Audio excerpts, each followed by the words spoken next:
failure can feel like the end of everything.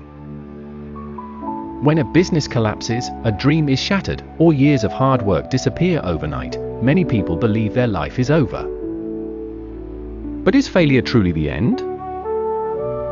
Think about a child learning to walk. They fall hundreds of times, yet no one tells them to give up. Every fall teaches them balance, and one day they walk with confidence. Life is no different. Those we admire most are not the people who never failed. They are the people who refuse to stay on the ground. In today's story, a man loses everything in business and believes death is his only escape. A wise monk helps him see that failure is not a sign to quit, it is an invitation to begin again with greater wisdom. Listen carefully, because one failure does not define your future.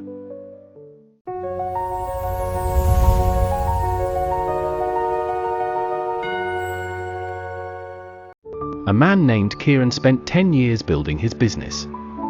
He worked day and night, believing it would provide a better life for his family. Then, without warning, the business failed.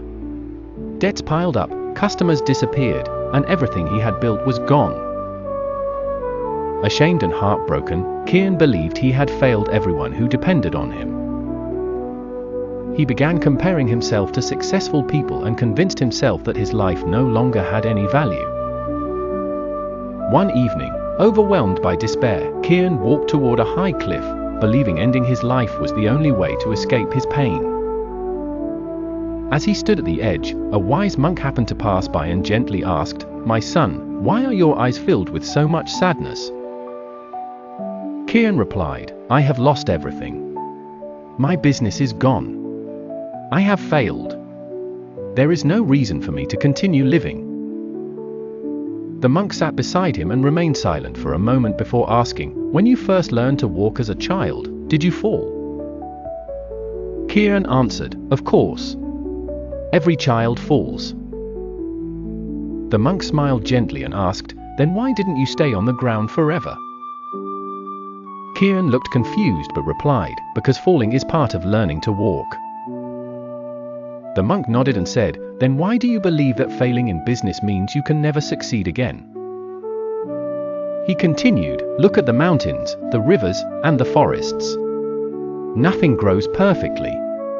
Every successful person has faced failure, loss, rejection, and disappointment. They did not become successful because they never fell.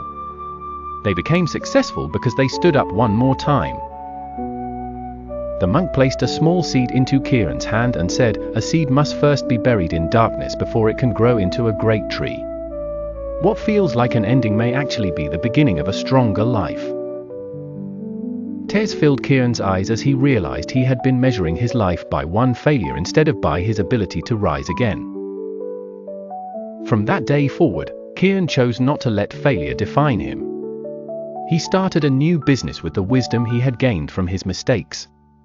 It was not easy, but each setback became a lesson instead of a reason to quit.